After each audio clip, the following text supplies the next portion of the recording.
All right, you guys, there's some actual very important information about Black Ops 6 I kind of want to talk about. It's going to be an article from Game Rant talking about how Call of Duty Black Ops 6 has kind of gone down to mixed reviews. But there's some things in the article that it kind of glances over that I kind of want to spread the information so everybody knows about it just in case if you're looking to buy this game. And what's insane is nobody's talking about this. Let's get into this. So first things first, I'm going to put this out there.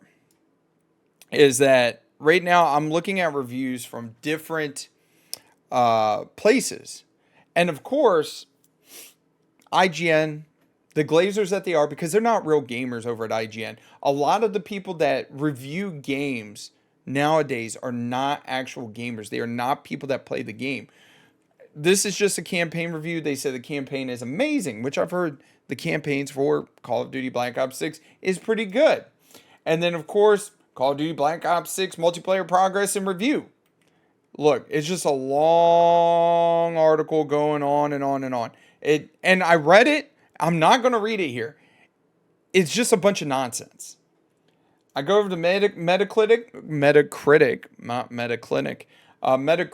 and of course everything's TBD, which kind of surprises me because, like, IGN is notorious, especially right here, for just giving everything a 7 and saying it's amazing. Unless it's a Call of Duty game, then they'll give it like a 10, which I don't get it.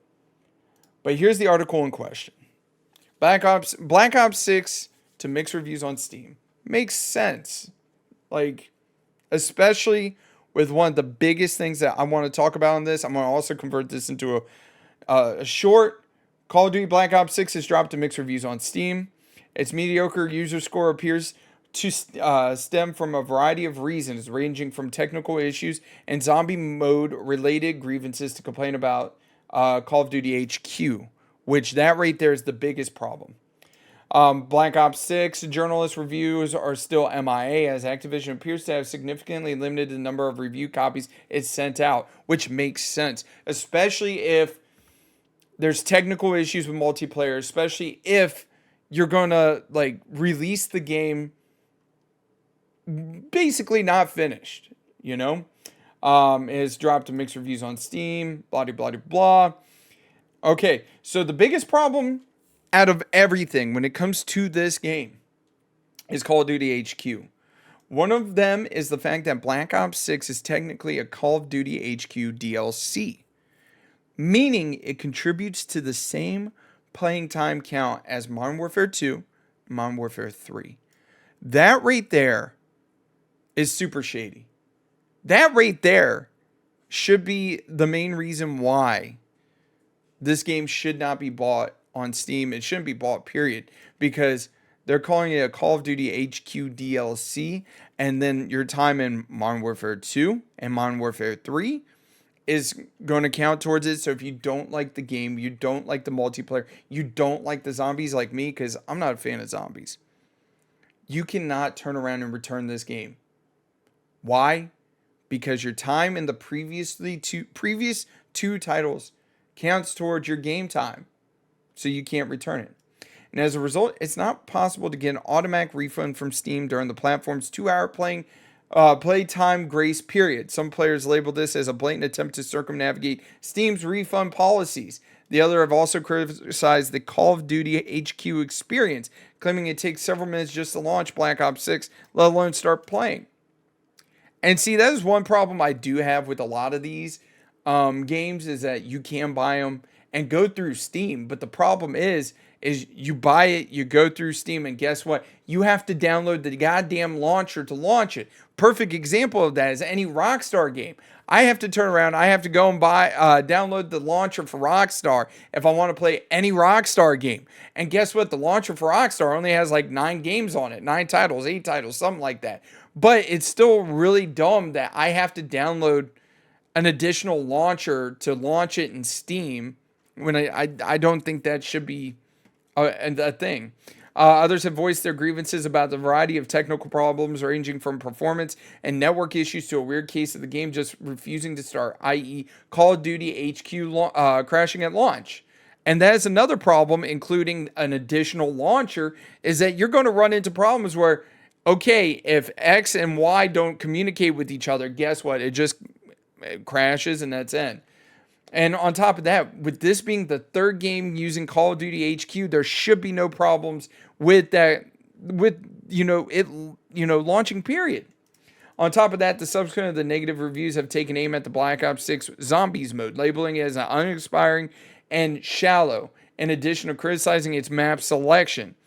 Some such opinions went as far as to predict that Activision will attempt to sell Black Ops and Black Ops 2 zombie maps as DLC down the road, speculating that its current selection of maps is intentionally underwhelming, which makes sense. Why? They have to make money. Just think about it. Last year's Call of Duty, all the DLC was free. All of it was free. So they got to make up the money somehow. And they're doing that by giving you, like I said, an unfinished game. A game that's uninspiring. A game that, basically you buy it. You can't return it. Period. End of story. Call of Duty Black Ops 6 journalist reviews are still MIA. Like I said, I think that's intentional, especially if you have zombies mode, which a lot of people, I don't get it. A lot of people enjoy zombies. I don't. It's kind of aggravating, especially with the uninspiring zombies mode, especially when you look into it and you realize it's a DLC for Call of Duty HQ.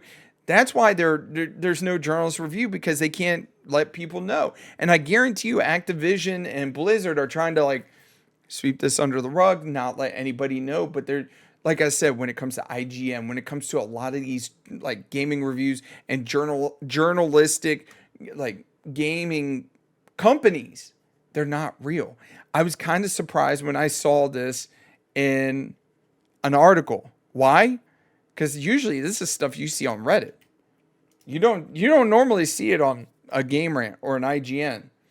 It's currently impossible to determine whether these Steam users' review align with the game's critical response, and almost no professional reviews have been published yet. Activision appears to have significantly cut down on the number of Black Ops 6 review copies sent out, to the point that open critics have currently aggregated merely 4 reviews, a minuscule amount for a game that almost certainly it doesn't even matter. It's going to sell. No lie. Activision, Blizzard, Treyarch, whoever's fucking behind the development of this game could shit in a goddamn case, ship it out. People are still going to buy it. It never ceases to amaze me when I talk to chicks that are like, oh, I game. It's like, what do you game? I play Call of Duty.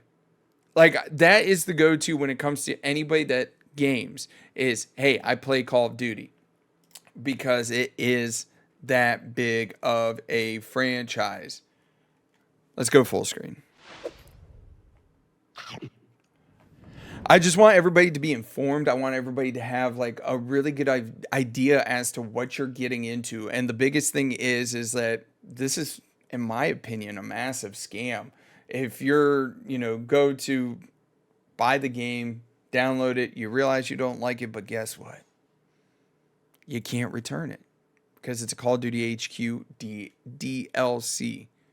It's not an actual game. So Modern Warfare 2, Modern Warfare 3 time counts towards it. So you can't get your refund from Steam, no questions asked. You're going to have to fight them. Anyways, you guys, don't forget to mash that like button, comment down below, and subscribe, because every little bit does help out the channel immensely. Let me know, have you played Call of Duty Black Ops 6? Do you think Call of Duty Black Ops 6 is worth the money? Or do you think it's a big old bust? I think it's a big old bust. I downloaded it last night, tried to play it, and didn't care for it. It is what it is. Y'all take it easy. Have a wonderful day, and I'll catch you later.